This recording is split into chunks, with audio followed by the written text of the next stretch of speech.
নমস্কার। আজ 14ই নভেম্বর বৃহস্পতিবার। শুরুতেই দেখে নেওয়া যাক হেডলাইন্স।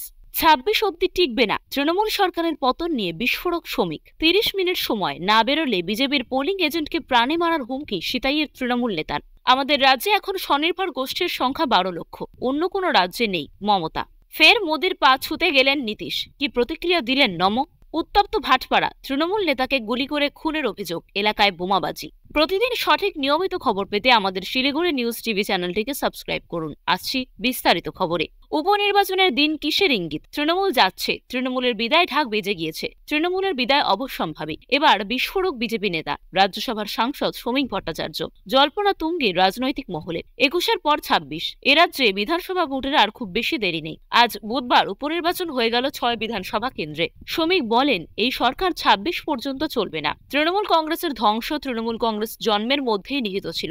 রাজনৈতিক কারণে রাষ্ট্রবিজ্ঞানের নিয়ম মেনে সমাজবিজ্ঞানের অভিমুখে চলতে থাকলে তৃণমূল কংগ্রেসের পতন ঘটে যাবে। তাহলে কি সময় আগেই রাজ্যে বিধানসভা ভোট? খোলসা করেননি শ্রমিক। তিনি বলেন, বিজেপি কোনো বোমাগুলি, কোনো 356 এইসব নিয়ে তৃণমূলকে সরানোর পক্ষপাতী নয়। তৃণমূল যাচ্ছে, তৃণমূলের বিদায় ঢাক বেজে গিয়েছে। তৃণমূলের বিদায় অবশ্যম্ভাবী। এর আগে শুভেন্দু অধিকারীর গলাতেও একই সুর শোনা গিয়েছিল। পূর্ব মেদিনীপুরের তমলুকের দাউড়িবেড়িয়া এলাকায় বিজয়া সম্মেলনীতে বিরোধী দলনেতা বলেছিলেন, আপনারা জানেন 2026-এ এদেরকে সরাতে হবে। আপনারা চাইলে, আমরা চাইলে 27 অগস্টই নবান্ন থেকে তাড়াতে পারতাম। আমরা বাংলাদেশ পাকিস্তান নয়। ভোটে হারিয়ে আমাদের জিততে হবে। আমি বলতে পারি, আরজি করের পর তৃণমূলের যে অবস্থা, থার্ড হবে। পশ্চিমবঙ্গে আগামী দিনে আমরা সরকার তৈরি করব, তারপর গুন্ডাদের উল্টো দিকে ঝুলিয়ে সোজা করব। এদিকে 23শে নভেম্বর রাজ্যের 6 আসনে উপনির্বাচনের ফল ঘোষণা। তৃণমূল নেতা অরূপ চক্রবর্তীর পাল্টা কটাক্ষ। 23 তারিখে যখন ফল বেরোবে, বাংলার মানুষ 6-0 থাপ্পড় মারবে বিজেপিকে রাজনৈতিকভাবে। তখনই শ্রমিকবাবুই পাল্টি খেয়ে বলবেন, নির্বাচনে অমুক, নির্বাচনে তমুক। আর কার বিদায় ঘণ্টা বেজেছে? আগামী 23 তারিখ দুপুরবেলার পর যখন রেজাল্ট সামনে চলে আসবে, তখন প্রত্যাশিত উত্তরটা তৃণমূলকে দিতে হবে না, শ্রমিকবাবু নিজেই দিয়ে দেবেন। ইভিএমে বিরোধী প্রার্থীর বোতাম টিপে লাগানো থেকে শুরু করে সকলের সামনে বিজেপির এজেন্টকে প্রাণে মারার হুমকি। দিনভর থ্রেট কালচারের সাক্ষী থাকলো সিতাই। একের পর এক হুমকি, হুঁশিয়ারি, বিনিয়মের ঘটনা ঘটল সিতাইয়ে। একেবারে ঘড়ি দেখিয়ে সময় বেঁধে দিয়ে বিজেপি এজেন্টকে বুথ থেকে বেরিয়ে যেতে বললেন তৃণমূল নেতা। কোচবিহারের সিতাইয়ে তৃণমূল নেতাকে একেবারে দেখা গেল অনুব্রত মণ্ডলের কায়দায় হুমকি দিতে। সিতাইয়ের গোসানিমারি বসেটারি জুনিয়র হাই স্কুলের 104 নম্বর বুথের ঘটনা। ঘড়ি দেখিয়ে 30 মিনিট সময় বেঁধে দিলেন বিজেপি এজেন্টকে। সামনে কেন্দ্রীয় বাহিনী, তাতেও কুচ পরোয়া নেই। বুথ থেকে না বেরোলে মারধরের হুমকি তো বটেই, কার্যত প্রাণের ভয়ও দেখালেন তৃণমূলের ওই স্থানীয় হেভিওয়েট। তৃণমূল সাংসদের সামনেই হুমকি দিলেন পঞ্চায়েত সমিতির কর্মাধ্যক্ষ মতিউর রহমান। ক্যামেরা, বাহিনী, একরাশ লোক, কমিশনের নিয়ম কানুন সবকিছুকে বুড়ো আঙুল দেখিয়ে বিজেপির পোলিং এজেন্টকে তৃণমূল নেতা দিলেন ওয়ার্নিং। বললেন, আধ ঘন্টা সময় দিলাম, বুথ থেকে বেরিয়ে যাও। অন্যদিকে এই সিতাইয়েরই হোকদহ আদাবাড়ি শিশুশিক্ষা কেন্দ্রের 6/2 নম্বর বুথের ইভিএম বিরোধী প্রার্থীদের চিহ্নের ওপর টেপ লাগিয়ে দেওয়া হয়। 1 ও 2 নম্বর বোতাম এমনভাবে টেপ লাগিয়ে দেওয়া হয় যে বিরোধী প্রার্থীর নাম এবং প্রতীক চিহ্ন কিছুই দেখা যাচ্ছিল না। সেখানে 2 নম্বরে ছিল সিতাইয়ের বিজেপি প্রার্থী দীপকুমার রায়ের নাম। তৃণমূলের বিরুদ্ধে অভিযোগ তুলে ক্ষোভে ফেটে পড়েন বিজেপি প্রার্থী। বুথ পরিদর্শনে গিয়ে বিষয়টি নজরে আসে বিজেপি প্রার্থীর। অভিযোগ অস্বীকার করেন তৃণমূল প্রার্থীর পোলিং এজেন্ট। নির্বাচন কমিশন জানিয়েছে, জেলা প্রশাসনের রিপোর্ট অনুযায়ী ইভিএমে কোনো টেপ লাগানো ছিল না। শুধু সিতাইয়ে নয়, মাদারিহাট বিধানসভার 5টি বুথে বিজেপি এজেন্টদের বসতে দেওয়া হয়নি বলে অভিযোগ করেছেন প্রার্থী। এর মধ্যে বেশিরভাগ বুথই চা বাগান এলাকার বলে দাবি মাদারিহাটের বিজেপি প্রার্থী রাহুল লোহারে। নির্বাচন কমিশনে অভিযোগও জানিয়েছেন তিনি। মহিলাদের স্বনির্ভর হওয়ার নিরিখে এগিয়ে বাংলা। বুধবার দার্জিলিংয়ের সরস মেলার উদ্বোধনে এসে মুখ্যমন্ত্রী মমতা বন্দ্যোপাধ্যায় বলেন, আমাদের রাজ্যে এখন স্বনির্ভর গোষ্ঠীর সংখ্যা 12 লক্ষ, অন্য কোনো রাজ্যে নেই। রাজ্যের প্রশাসনিক প্রধানের বক্তব্য, স্বনির্ভর গোষ্ঠীর জন্য 1,10,000 কোটি টাকারও বেশি ব্যাংক ঋণের ব্যবস্থা করেছে রাজ্য। জিটিএ এলাকায় ইতিমধ্যে 11,000 স্বনির্ভর গোষ্ঠী তৈরি করা হয়েছে। এদিন থেকে দার্জিলিংয়ের সরস মেলা শুরু হয়েছে। মেলার উদ্বোধন করেন মুখ্যমন্ত্রী। ওই মঞ্চ থেকে এদিন বিভিন্ন প্রকল্পের ভিত্তিপ্রস্তর স্থাপন, উদ্বোধন এবং বিভিন্ন সরকারি পরিষেবা প্রদান করেন তিনি। উদ্বোধনী মঞ্চে রাজ্যের স্বনির্ভর গোষ্ঠীর ভূয়সী প্রশংসা করে মুখ্যমন্ত্রী বলেন, মহিলারা শুধু বাড়িতে রান্না করবে না, তারা হস্তশিল্পের কাজ করে নিজেদের স্বনির্ভরও করে তুলতে পারবে। সেজন্যই এই স্বনির্ভর গোষ্ঠী গঠন। পাশাপাশি এই দিন দার্জিলিং এর চা নিয়ে প্রশংসাও করতে শোনা যায় মুখ্যমন্ত্রীকে। তিনি বলেন, এখানকার চা খুব ভালো। অনেকদিন আগে আমি আমেরিকা গিয়েছিলাম, ওখানে দেখলাম ওয়েটিং লাউঞ্জে যে চা দেওয়া হচ্ছে তাতে দার্জিলিং টি লেখা, খুব ভালো লাগলো। পাশাপাশি তিনি জানান, দার্জিলিং চায়ের নাম করে কেউ কেউ খারাপ চা বিক্রি করছে। একটা সিস্টেম তৈরি করা হবে যেখানে দার্জিলিং এর চায়ের কেউ বদনাম করতে না পারে। এদিন মুখ্যমন্ত্রীর কথায় শোনা যায় কেন্দ্রীয় বঞ্চনার প্রসঙ্গ। তার মতে, কেন্দ্রীয় সরকার পাহাড়ের উন্নয়নের জন্য টাকা দেয় না। পর্যটনের বিকাশ প্রসঙ্গে তার বক্তব্য, 1400 জনকে হোমস্টের জন্য ইনসেন্টিভ দেওয়া হয়েছে। আমরা এই ভিডিওটিতে 1000 লাইক এবং 1000 সাবস্ক্রাইব টার্গেট রেখেছি। আশা রাখছি আপনারা আমাদের টার্গেটটি পূরণ করবেন। 2024 এপ্রিল বিহারের এক জনসভায় উপস্থিত মুখ্যমন্ত্রী নীতিশ কুমার এবং প্রধানমন্ত্রী নরেন্দ্র মোদী। সভা চলাকালীন আচমকাই নীতিশ কুমার মোদীর পায়ে হাত দিয়ে প্রণাম করেন। 8 মাস পর ফের একই ঘটনার পুনরাবৃত্তি ঘটল, যদিও এবার আর প্রধানমন্ত্রীর পা ছুঁতে পারেননি নীতিশ। তার আগেই বিহারের মুখ্যমন্ত্রীর হাত ধরে করমর্দন করলেন নম। দেখা গেছে ভরা মঞ্চে একসঙ্গে বসে রয়েছেন নরেন্দ্র মোদী এবং আরো অনেকে।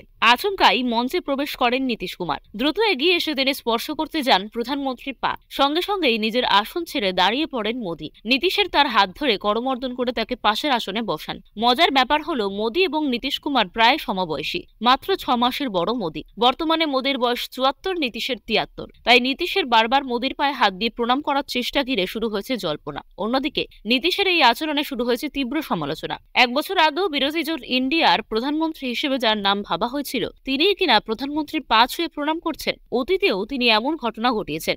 এমন আচরণে নীতিশকে উদ্দেশ্য করে বর্ষিয়ান আরজেডি নেতা লালু প্রসাদ যাদব বলেছিলেন, মানুষের পায়ে ধরাই তো ওর স্বভাব। পাশাপাশি সমালোচনা করেছিলেন ভোট কৌশলী প্রশান্ত কিশোর। তিনি বলেছিলেন, মানুষ আমার কাছে জানতে চায় কেন আমি নীতিশ কুমারের সমালোচনা করি, সেখানে আমি অতীতে ওর সঙ্গে কাজ করেছি। উনি আসলে তখন একেবারেই একদম অন্য একটা মানুষ ছিলেন, নিজের আত্মাকে বিক্রি করতে চাননি। একজন রাজ্যের প্রধানের জন্য মানুষ গর্বিত হয়, কিন্তু নীতিশ কুমার বিহারকে লজ্জিত করেছেন মোদীর পা ছুঁয়ে। উনি চান মোদীর পা ধরে ক্ষমতায় টিকে থাকতে।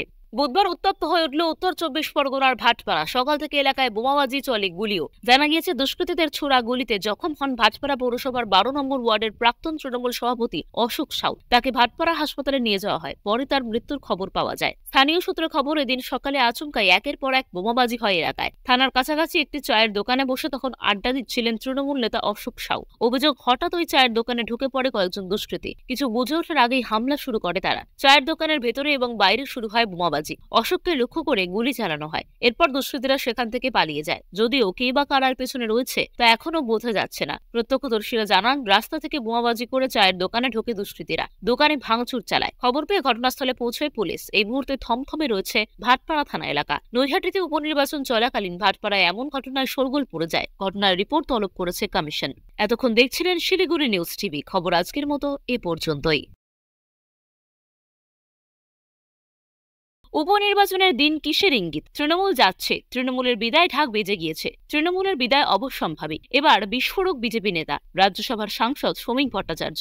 জল্পনা তুঙ্গে রাজনৈতিক মহলে। 21-এর পর 26। এ রাজ্যে বিধানসভা ভোটের আর খুব বেশি দেরি নেই। আজ বুধবার উপনির্বাচন হয়ে গেল 6 বিধানসভা কেন্দ্রে। শ্রমিক বলেন, এই সরকার 26 পর্যন্ত চলবে না। তৃণমূল কংগ্রেসের ধ্বংস তৃণমূল কংগ্রেস জন্মের মধ্যেই নিহিত ছিল। রাজনৈতিক কারণে রাষ্ট্রবিজ্ঞানের নিয়ম মেনে সমাজবিজ্ঞানের অভিমুখে চলতে থাকলে তৃণমূল কংগ্রেসের পতন ঘটে যাবে। তাহলে কি সময় আগেই রাজ্যে বিধানসভা ভোট? খোলসা করেননি শ্রমিক। তিনি বলেন, বিজেপি কোনো বোমাগুলি, কোনো 356 এইসব নিয়ে তৃণমূলকে সরানোর পর পক্ষপাতী নয়। তৃণমূল যাচ্ছে, তৃণমূলের বিদায় ঢাক বেজে গিয়েছে। তৃণমূলের বিদায় অবশ্যম্ভাবী। এর আগে শুভেন্দু অধিকারীর গলাতেও একই সুর শোনা গিয়েছিল। পূর্ব মেদিনীপুরের তমলুকের দাউড়িবেড়িয়া এলাকায় বিজয়া সম্মেলনীতে বিরোধী দলনেতা বলেছিলেন, আপনারা জানেন 2026-এ এদেরকে সরাতে হবে। আপনারা চাইলে, আমরা চাইলে 27 অগস্টই নবান্ন থেকে তাড়াতে পারতাম। আমরা বাংলাদেশ পাকিস্তান নয়। ভোটে হারিয়ে আমাদের জিততে হবে। আমি বলতে পারি, আরজি করের পর তৃণমূলের যে অবস্থা, থার্ড হবে। পশ্চিমবঙ্গে আগামী দিনে আমরা সরকার তৈরি করব, তারপর গুন্ডাদের উল্টো দিকে ঝুলিয়ে সোজা করব।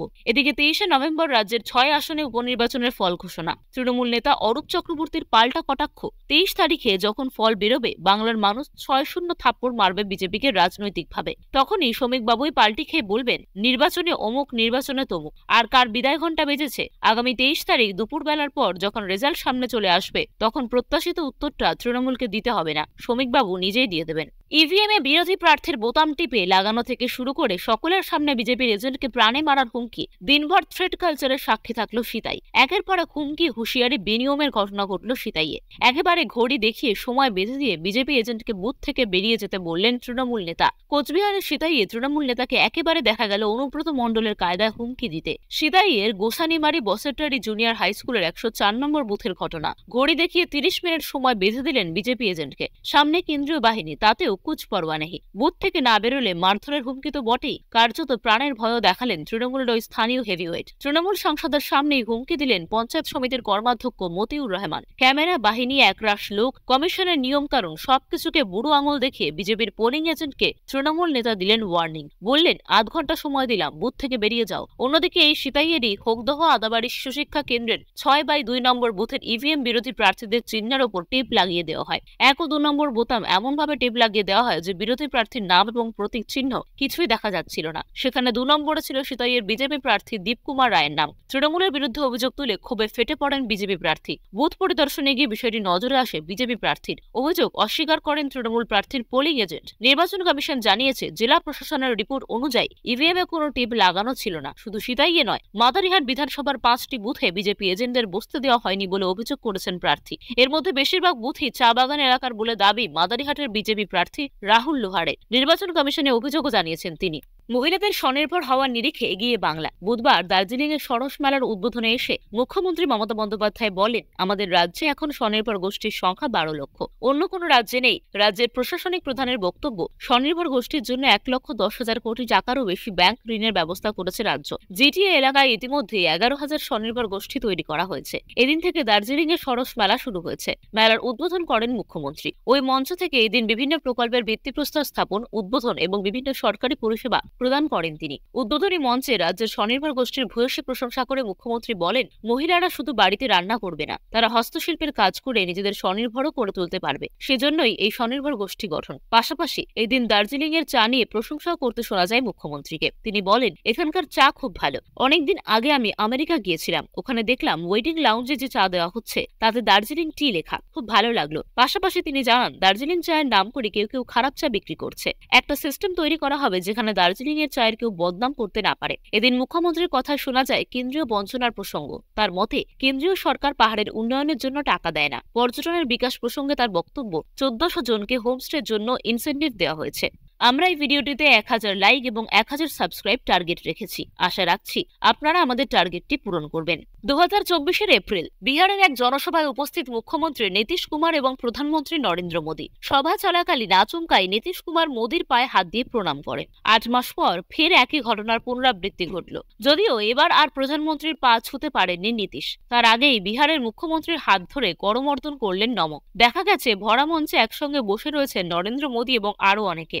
আচমকাই মঞ্চে প্রবেশ করেন নীতিশ কুমার। দ্রুত এগিয়ে এসে তিনি স্পর্শ করতে যান প্রধানমন্ত্রীর পা। সঙ্গে সঙ্গেই নিজের আসন ছেড়ে দাঁড়িয়ে পড়েন মোদী। নীতিশের তার হাত ধরে করমর্দন করে তাকে পাশের আসনে বসান। মজার ব্যাপার হলো, মোদী এবং নীতিশ কুমার প্রায় সমবয়সী, মাত্র ৬ মাসের বড় মোদী। বর্তমানে মোদীর বয়স ৭৪, নীতিশের ৭৩। তাই নীতিশের বারবার মোদীর পায়ে হাত দিয়ে প্রণাম করার চেষ্টা ঘিরে শুরু হয়েছে জল্পনা। অন্যদিকে নীতিশের এই আচরণে শুরু হয়েছে তীব্র সমালোচনা। ১ বছর আগেও বিরোধী জোট ইন্ডিয়ার প্রধানমন্ত্রী হিসেবে যার নাম ভাবা হয়েছিল, তিনিই কিনা প্রধানমন্ত্রীর পা ছুঁয়ে প্রণাম করছেন। অতীতেও তিনি এমন ঘটনা ঘটিয়েছেন। এমন আচরণে নীতিশকে উদ্দেশ্য করে বর্ষিয়ান আরজেডি নেতা লালু প্রসাদ যাদব বলেছিলেন, মানুষের পায়ে ধরাই তো ওর স্বভাব। পাশাপাশি সমালোচনা করেছিলেন ভোট কৌশলী প্রশান্ত কিশোর। তিনি বলেছিলেন, মানুষ আমার কাছে জানতে চায় কেন আমি নীতিশ কুমারের সমালোচনা করি। সেখানে আমি অতীতে ওর সঙ্গে কাজ করেছি। উনি আসলে তখন একেবারেই একদম অন্য একটা মানুষ ছিলেন। নিজের আত্মাকে বিক্রি করতে চাননি। একজন রাজ্যের প্রধানের জন্য মানুষ গর্বিত হয়, কিন্তু নীতিশ কুমার বিহারকে লজ্জিত করেছেন মোদীর পা ছুঁয়ে। উনি চান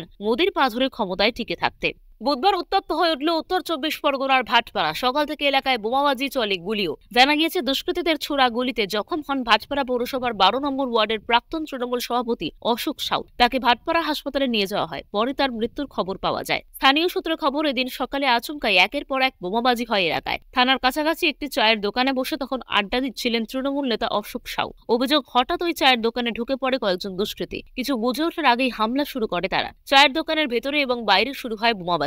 অশোককে লক্ষ্য করে গুলি চালানো হয়। এরপর দুষ্কৃতীরা সেখান থেকে পালিয়ে যায়। যদিও কে বা কারার পেছনে রয়েছে তা এখনো বোঝা যাচ্ছে না। প্রত্যক্ষদর্শীরা জানান, রাস্তা থেকে বোমাবাজি করে চায়ের দোকানে ঢোকে দুষ্কৃতীরা। দোকানে ভাঙচুর চালায়। খবর পেয়ে ঘটনাস্থলে পৌঁছয় পুলিশ। এই মুহূর্তে থমথমে রয়েছে ভাটপাড়া থানা এলাকা। নৈহাটিতে উপনির্বাচন চলাকালীন ভাটপাড়ায় এমন ঘটনায় শোরগোল পড়ে যায়। ঘটনার রিপোর্ট তলব করেছে কমিশন।